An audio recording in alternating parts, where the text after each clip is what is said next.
Sister Philomena Nyambu, an incarnate word sister, currently serving the people of Rotu Primary School. Rotu Primary School is located within Baringo County, Tiati West Subcounty, Tirioko Ward. I've been in this school since September 2018, and I'm happy serving the children in this school with support from the government, but the biggest percentage and the biggest support we have been getting from the mission, especially guided by the Holy Ghost Fathers.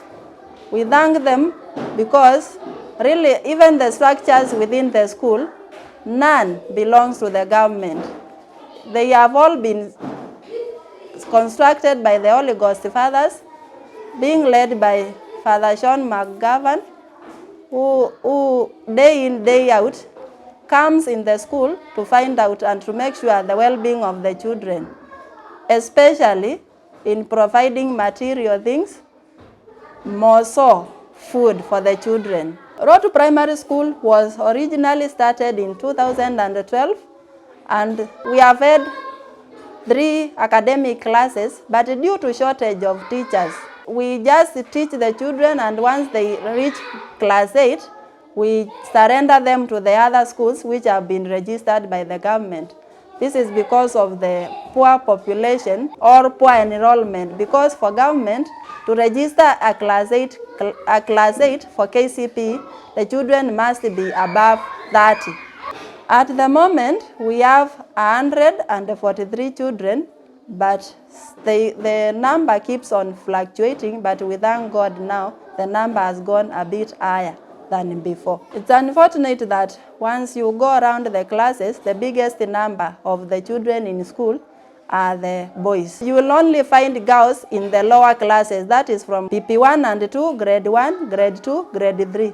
But once this child have grown up, the girls are usually taken for early marriages, and before being married, they undergo a rite called FGM. So you find that girls are being forced to marriage, and then boys continue schooling. A boy can school in this area even up to high school, university, college, whichever, but girls are not given the first priority in education. Most of the parents are not for the idea of the children being in school. Only few who are for it. But in the presence of the mission, they have been motivated. We keep on motivating them, encouraging them to bring the children to school. So through that, we have encouraged them. Even those who have been trained through the support of the mission, they have been able to set a good role model to the parents. So you find that those parents who wanted to withdraw their children from school, they end up now being encouraged to bring more children to school. We have really ensured that each of the teacher has committed himself or herself to be in school. And we have also tried to motivate them and encourage the children on the importance of them coming to school. And we have held some workshops, meetings, regular meetings, and we have even gone to a step of going even house to house and also visiting a parent one by one and encouraging them to bring their children in school. With the government, we get support, but it's too little. This is because for government to support a school, the amount of money allocated per school, they usually give according to the number of children. So you find that we get very little because our enrollment is poor. One of the biggest challenges I've faced so far is with the withdrawal of the children from school. Because you teach a child from PP1, PP2, grade 1, grade 2, and then the child is just withdrawn from school. And the fact that they are pastoral community, there is absenteeism. The children who come to school today, they are quite different from the ones whom you will find coming to school the following day. I mean, there is no frequency. There is a lot of absenteeism because once you make a follow-up, the parent will just tell you, sister, yesterday this one was in charge of taking care of the animals. Today, his brother is not in school, he is the one on duty.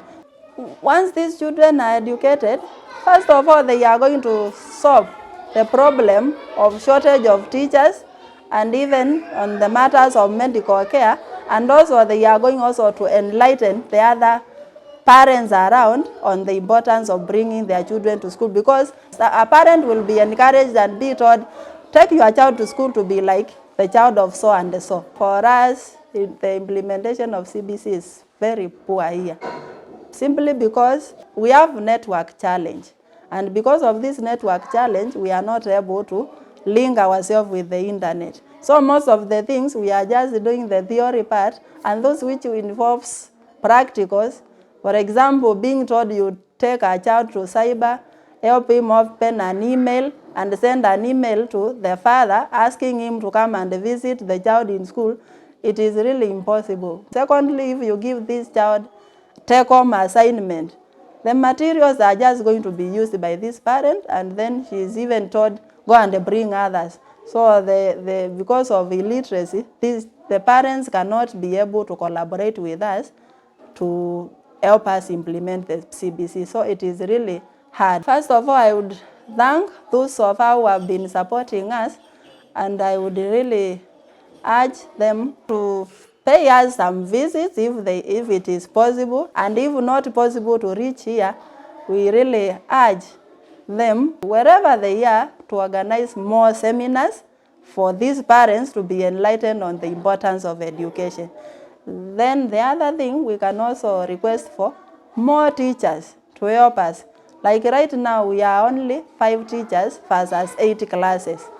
Then the other thing, if we get teachers from different localities, we will be able to share ideas, and through that the school will develop more. And also we also request for more structures, thanking them for so far for the ones which we have already.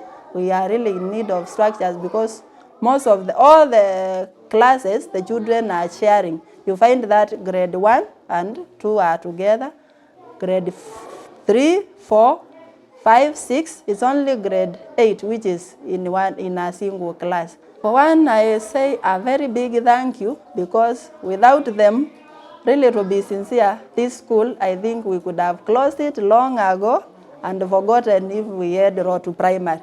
But out of their support, really the school is progressing, because everything is Holy Ghost. There's classes, the food, some teachers, the security, everything is just Holy Ghost, if any fathers.